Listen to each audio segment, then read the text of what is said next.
নমস্কার, আপনারা আমার সঙ্গে দেখছেন এবং অর্জুন। আজ আমি যে টপিকটা নিয়ে আলোচনা করব, এটা একটা আমার খুব প্রিয় বা ফেভারিট কাহিনী, একদম ছোট বয়স থেকে। কাহিনীটি হচ্ছে বিখ্যাত বিজ্ঞান বিষয়ক লেখক, যিনি কল্পবিজ্ঞানের জনক বলা যায়, আধুনিক কল্পবিজ্ঞানের, সেই জুল ভার্নের লেখা একটি কাহিনী, মিস্টিরিয়াস আইল্যান্ড।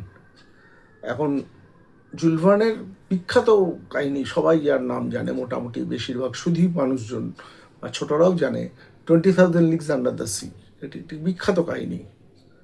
আর এছাড়া ধরুন around the world in 80 days, এছাড়া এরকম ধরনের নানা রকমের কাহিনী দিয়ে ওনার কিন্তু প্রচুর লেখা আছে। তা আমরা কিন্তু তা সত্ত্বেও এই কাহিনীটাকে আমি আমার ছোট বয়স থেকেই খুব প্রিয়। ওই কাহিনীগুলো ভালো, কিন্তু এটি একটি অন্য মাত্রার কাহিনী। কারণ আমরা একটু কাহিনীর দিকে ফোকাস করি। আমেরিকার গৃহযুদ্ধ চলাকালীন কিছু মানুষ শহর থেকে পালাতে যায়, এক শহর থেকে অন্য একটা শহরে পালিয়ে যেতে চায়, কিন্তু তার শহরটা ঘেরাও হওয়ার কারণে তারা পালাতে পারছিল না। তখন তারা কিছু উপায় আবিষ্কার করে, সেটা হচ্ছে বেলুন। বেলুনের মধ্যে গ্যাস ভরে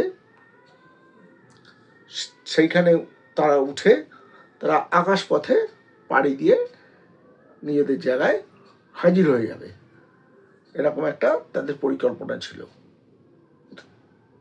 এই অবস্থায় 5 জন মানুষ, তার মধ্যে একজন ছিলেন স্মিথ, যিনি এই কাহিনীর মূল চরিত্র, তিনি একজন ইঞ্জিনিয়ার ছিলেন, তার একজন অ্যাসিস্ট্যান্ট ছিল, এছাড়া ছিল হচ্ছে পেনক্রাফট। এরকম 4-5 জন মিলে তারা ওই বেলুনটিতে উঠে পড়ে, সঙ্গে এটি পোশাক কুকুরও ছিল। তাদের নির্দিষ্ট লক্ষ্যে যাওয়ার জায়গায় তারা কিন্তু প্রবল ঝড়ের মুখে পড়ে যান।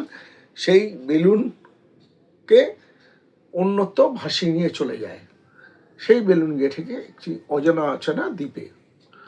এখন ওনারা তো একটা পরিকল্পনা করে বেলুনটিতে উঠেছিলেন। এই 5 জন মিলে গিয়ে যে দ্বীপটা নামলেন, সেটি জনমানব শূন্য দ্বীপ, এবং ওখানে কোনো নৌকা জাহাজ কিছু দেখা যাচ্ছিল না, এবং ওনাদের সঙ্গে কোনো খাদ্য নেই, বস্ত্র তো যা পড়েছিলেন তাই, ইনফ্যাক্ট বন্দুক পিস্তল কিছুই নেই।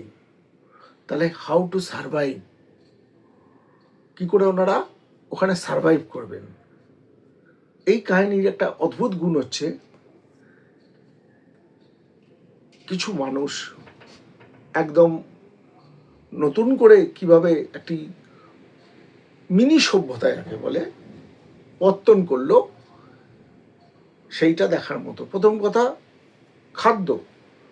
প্রথম খাদ্যটা তো ওদের কাছে বোধহয় কিছু ছিল, প্রথম দিনে এরকম টাইপের কিছু ছিল, সেটা দিয়ে ওনারা খেয়েছেন। আর কিছু গাছের ফল, বুনো গাছের ফল, অপরিচিত ফল, সেগুলো টেস্ট করে দেখেছে যে খাওয়ার মতো কিনা, তা খেয়েছে এবং সেটা শ্যুট হয়ে গেছে, শরীরটাই খারাপ করেনি। কিন্তু ওই ফল খেয়ে তো, বুনো গাছ খুঁজে ফল খেয়ে তো আর জীবন কাটবে না। এবং সেই রাতের মতো তারা কোনো একটা গাছতলা ইত্যাদিতে, একটা বড় গাছ দেখি ইত্যাদিতে তারা বেছে নিয়ে সেই রাত্রিটা তারা কাটিয়ে দেয়। দ্বিতীয় দিনকে ওদের চ্যালেঞ্জ শুরু হলো। এবার যাই করুক না কেন, যদি সমুদ্র থেকে ওই রকম ডালের আগায়, মজবুত ডালের আগায় কোনো পাথরের টুকরা দিয়ে কোনো একদম মাছকেও মেরে আনে, বা কোনো ছোট বদ্ধ জায়গায় যদি তারা মাছকেও রেখে, কাঁচা মাছ তো খেতে পারবে না। কোনো পশুকে যদি মারে, সেই পশুর কাঁচা তো খেতে পারবে না। তাহলে প্রধান মানুষের যে জায়গাটা ছিল এই এই এই বইটি এবং মানব সভ্যতার একটা খুব বড় দিক, প্রথম হচ্ছে মানুষ কি করে এগিয়ে গেল অন্যান্য প্রাণীর থেকে। প্রথম হচ্ছে আগুন। মানুষ যেদিনকে আগুন জানতে শিখলো, সেদিকে কিন্তু পুরো পৃথিবীর উপর ধীরে ধীরে ধীরে ধীরে কন্ট্রোল নিতে শুরু করে দিল। সুতরাং আগুন ব্যাপারটি কিন্তু খুব জরুরি ছিল। এবং তখন কি করলো,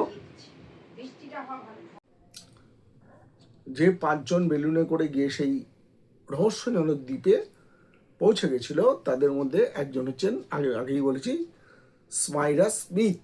উনি ছিলেন ইঞ্জিনিয়ার। আর স্পাইডার স্মিথের একজন সহচরিত্র ছিলেন, বিশ্বস্ত খুব, তার নাম ছিল ন্যাব। আর ছিলেন হচ্ছে স্পিলেট, তিনি একজন সাংবাদিক ছিলেন। আর ছিলেন পেনক্রাফট। পেনক্রাফটের ক্যারেক্টারটি খুব সুন্দর, যেমন সাহসী তেমনি হাসি খুশি আমোদে নাবিক ছিলেন। আর হারবার্ট বলে একটি কিশোর ছেলে ছিল।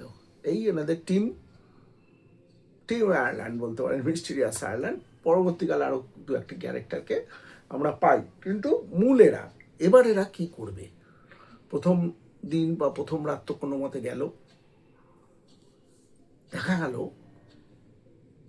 ক্যাপ্টেন স্মিথ কি করলেন, ওনার আর গিলেটের থেকে, মাফ করবেন, স্পিলেটের থেকে দুটো ঘড়ি, তখনকার দিনে তো হাত ঘড়ি ছিল না, তখনকার দিনে এরকম পকেট ঘড়ি ছিল, বুক পকেটে রাখা থাকতো, চেন দিয়ে, আপনারা দেখে থাকবেন কিছু কিছু সিনেমায়। তা সেই ঘড়ি দুটোর কাঁচ, উপরের যে কাঁচটা, ঢাকনা যে যে কাঁচটা, সেই কাঁচ দুটো কিন্তু খুলে নিলেন ঘড়ি থেকে।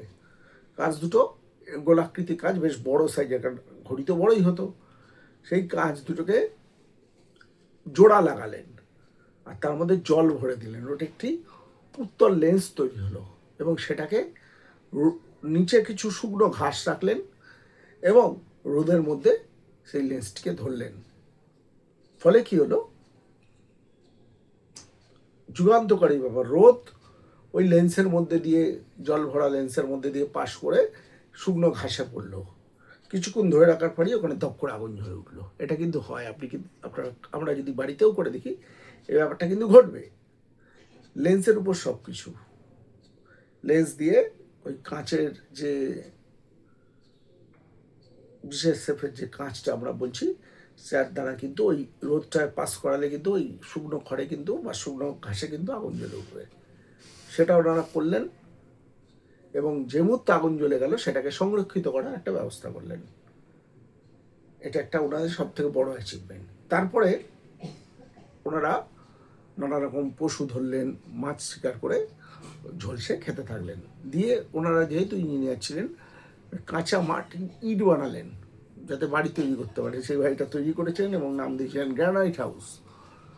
অপূর্ব সুন্দর কাহিনী, আপনারা কিছু কিছু আমি ছবি দিলাম।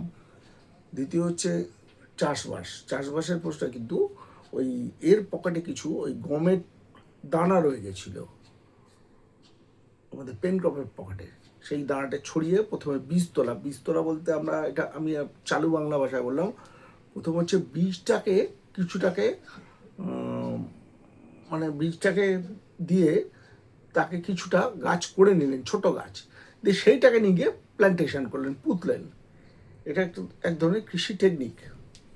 জার্মিনেশন প্রক্রিয়া দিয়ে ওটাকে, বীজটাকে থেকে গাছটাকে নিয়ে গিয়ে যথারীতি রোপণ করা, এটা একটা টেকনিক। তা এইটা ওনারা করেছিলেন, করে প্রথম অল্প বিস্তর ফসল পেলেন। তারপরে ওনারা সেই ফসলটার থেকে বড় বীজ বানিয়ে আরও কিছু করতে থাকলেন, মানে আরও কিছু গাছপালা তাদের চাষের মতো করতে থাকলেন। তা এইভাবে দেখা গেল ওনারা ঘর তৈরি করলেন, ওনারা ওনাদের খাদ্যের ব্যবস্থা করলেন, ওনারা আগুন জ্বালালেন, এমনকি পরবর্তীকালে ওনারা চুরুট খাওয়ার জন্য, মানে পাইপে মশলার এর জন্য ওনারা সেই মশলা কোনো গাছের থেকে নিয়ে এসে সেটা করেছিলেন। মানে এক অবর্ণনীয়, মানে অসাধারণ এক কাহিনী, একটা সভ্যতার গোড়াপত্তন ওনারা করেছিলেন। এরপরে বেশ কিছুটা রহস্য আছে, সেইটা আমি আজকে বলবো না। মিস্টিরিয়াস আইল্যান্ডের এই পর্ব এই অবধি রইল। আপনাদের যদি ভালো লেগে থাকে মন্তব্য করবেন। যদি আপনাদের ভালো লেগে থাকে সেই মন্তব্য দেখলে আমি তাহলে যে রহস্যজনক কিছু ব্যাপার ওখানে ঘটতো, ওনাদেরকে কেউ না কেউ সাহায্য করতো কোনো না কোনোভাবে, এই পাঁচজনকে। সেই রহস্য কে সাহায্য করতো ইত্যাদি এইসব কাহিনী যদি শুনতে চান তাহলে মন্তব্যে আপনারা জানাবেন। আমি নিশ্চয়ই এর দ্বিতীয় পার্ট আপনাদেরকে শোনাবো। আপনাদের চোখ থাকুক এবং অর্জুনে। ধন্যবাদ।